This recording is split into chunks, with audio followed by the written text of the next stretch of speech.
ৰঞ্জিত দত্ত দুৰ্ঘটনা সংঘটিত হোৱাৰ দুদিন ধৰি এজন মাত্ৰ যি আহত শ্ৰমিক তেওঁ গৈ 7 কিলোমিটাৰ দূৰলৈ গৈ সেনাবাহিনী খবৰ দিয়াৰ পিছত উদ্ধাৰ অভিযান চলিছিল 20টা মৃতদেহ আজি উদ্ধাৰ হ'ল সম্পূৰ্ণ প্ৰক্ৰিয়া এজনৰ মৃতদেহ এতিয়ালৈকে উদ্ধাৰ হোৱা নিশ্চয় নাই আৰু যি কালপ্ৰিট যি এখন সৰু ট্ৰাকত এই 21 জনকৈ লোকক সামৰি লৈ গৈছিল আৰু গাড়ীখন যেতিয়া প্ৰতিকূল যি অঞ্চল তেওঁ লুটি খাই 1000 ফুট বা 800 ফুট তলত পৰিছিল এই দুৰ্ঘটনা সংঘটিত হৈছিল অৰ্থাৎ তেওঁলোকক লৈ যোৱাৰ ক্ষেত্ৰত কোনো ধৰণৰ যে নিৰাপত্তামূলক ব্যৱস্থা সেয়া গ্ৰহণ কৰা হোৱা নাছিল 1 নম্বৰ 2 নম্বৰ এই আহত ব্যক্তিজনে 7 কিলোমিটাৰ দূৰলৈ গৈ সেনাবাহিনী খবৰ দিয়াৰ পিছত সমস্ত তথ্য পোহৰলৈ আহিছিল এই কালপ্ৰিটৰ এতিয়া বিচাৰ কি হৈছে বা শাস্তি কি হৈছে আৰু কি কৰিছে ইতিমধ্যে নন্দা ক'ব লাগিব যে দুজনকৈ যি ব্যক্তিক আটক কৰা হৈছে এজন ঠিকাদাৰ এজন পকা মিস্ত্ৰী সাজিদুল হুছেইন আৰু আলী তেওঁলোকৰ দুজনকে ইতিমধ্যে তিনিচুকীয়া আদালতত তেওঁলোকৰ বিচাৰ প্ৰক্ৰিয়া আৰম্ভ হৈছে সমান্তৰালকৈ জেৰা আৰম্ভ হৈছে আৰু তেওঁলোকে এটা আৰক্ষীয়ে এটা কৈছে যে তেওঁলোকৰ হাতত বহু তথ্য ইতিমধ্যে আহিছে যে কোন ট্ৰাকত তেওঁলোকক লৈ গৈছিলে কোনো ধৰণৰ তেওঁলোকৰ কাগজ আছিল নে নাই বা শ্ৰমিক নিয়াৰ তেওঁলোকৰ অনুমতি আছিল নে সমগ্ৰ দিশটো তেওঁলোকে বিবেচনা কৰি আছে আৰু আৰক্ষীয়ে কৈছে যে বহু ক্লু আছে বহু ক্লু তেওঁলোকে লাভ কৰিছে যিসমূহৰ দ্বাৰা এই শ্ৰমিকসকলক প্ৰলোভিত কৰি আচলতে এখন ট্ৰাকত 21 জন মানুহক উঠাই নিশাৰ ভাগত কিয় যাত্ৰা কৰিছিল নিশাৰ অন্ধকাৰত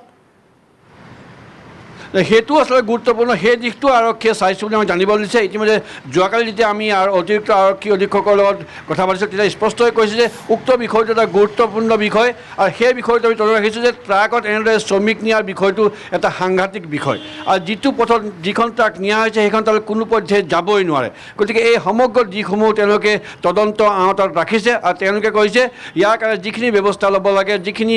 তদন্তৰ প্ৰক্ৰিয়ালৈ আহিব লাগে সকলোখিনি তেওঁলোকে সাঙুৰি ল'ব আৰু এম্বুলেন্স চালকৰো আজি দুখৰ যি তেওঁলোকৰ অভিজ্ঞতা তেওঁলোকে কোনো ধৰণৰ মাননি বা মাচুল নোহোৱাকৈ তেওঁলোকে বিদায় লৈছে মৃতদেহ পৰিয়ালক গতাই হয় নন্দন এইটো বৰ আটাইতকৈ আচলতে গুৰুত্বপূৰ্ণ বিষয় যে এই এম্বুলেন্স চালকসকলক আমি বাতৰি সংগ্ৰহ কৰাসকলক যথেষ্ট আঁতৰাই ৰাখিছিলোঁ তেওঁলোকে এজন চালক হিচাপে বা এম্বুলেন্স চালক হিচাপে এৰি দিছিলোঁ কিন্তু আটাইতকৈ গুৰুত্বপূৰ্ণ যে তেওঁলোকে সকলোৰে ঊৰ্ধত থাকি কোনো ধৰণৰ মাননি নোলোৱাকৈ কেৱল তেলকণ লৈ 20 জন শ্ৰমিকৰ মৃতদেহ তাৰ পৰা দুদিন দুনিশা তেওঁলোকে কষ্ট কৰি তাৰ পৰা উদ্ধাৰ কৰিছিল নন্দন আপুনি জানিব যে আমাৰ এজন নিউজ লাইভৰ DSNG চালক আছিল ৰাজু বৰ্মন তিনিচুকীয়াৰ DSNG তেওঁ এতিয়া এম্বুলেন্স তেওঁ দুবাৰকৈ হাইলঙলৈ গৈছে এই দুদিনত দুবাৰকৈ গৈ দুজনকৈ মৃত শ্ৰমিকৰ মৃতদেহ তেওঁ এম্বুলেন্সত কঢ়িয়াই আহিছে আমি নিউজ লাইভত পোৱা ভাগৰ পৰা তেওঁক দেখুৱাই আছোঁ বা বিভিন্নজনক দেখুৱাইছোঁ সকলোৱে এটা কথা কৈছে যে তেওঁলোকে আত্মসন্তুষ্টি লাভ কৰিছে যে পইচা আহিছে নাহিছে পিছৰ কথা খাইছে শুইছে নে নাই যি কৰিছে নাই সেয়া পিছৰ কথা কিন্তু তেওঁলোকে সকলোৰে মৃতদেহ যে নিশ্চিন্ত মনে আহি তেওঁলোকৰ ঘৰৰ পৰিয়ালক সমজাই দিব পাৰিলে সেইটোৱে তেওঁলোকৰ কাৰণে এক আত্মসন্তুষ্টি বুলি আমাক জানিবলৈ দিছিল আমি নিউজ লাইভৰ দৰ্শকে তেওঁলোকৰ বক্তব্য জানিবলৈ দিছিলোঁ পুৱাৰ ভাগৰ পৰাই ৰাজু আৰু তেওঁৰ সহযোগী সকলো এম্বুলেন্স চালকলৈ আমাৰ কৃতজ্ঞতা জনালোঁ আৰু লগতে দুখেৰে সৈতে প্ৰকাশ কৰিছোঁ যাতে এনে যি দুৰ্ঘটনা 21টাকৈ প্ৰাণ আমাৰ পৰা হেৰাই গ'ল এখন চাহ বাগিচাৰে এই কেইজন শ্ৰমিক গোটেই বাগিচাখন এতিয়া মৰিশালীৰ দৰে হৈ পৰিছে আমি আশা কৰিম কেতিয়াও আৰু এই কাণ্ড কেতিয়াও সংঘটিত নহওক আৰু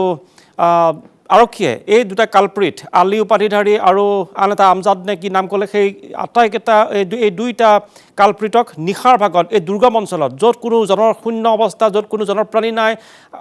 সেনাবাহিনী পৰ্যন্ত নাই 7 কিলোমিটাৰ দূৰলৈকে নিলগত সেনাবাহিনীৰ এটা চাউনি আছে আৰু আহত ব্যক্তিজনে 7 কিলোমিটাৰ দুদিন ধৰি খোজকাঢ়ি আহত অৱস্থাৰে গৈ খবৰ দিবলগীয়া হৈছে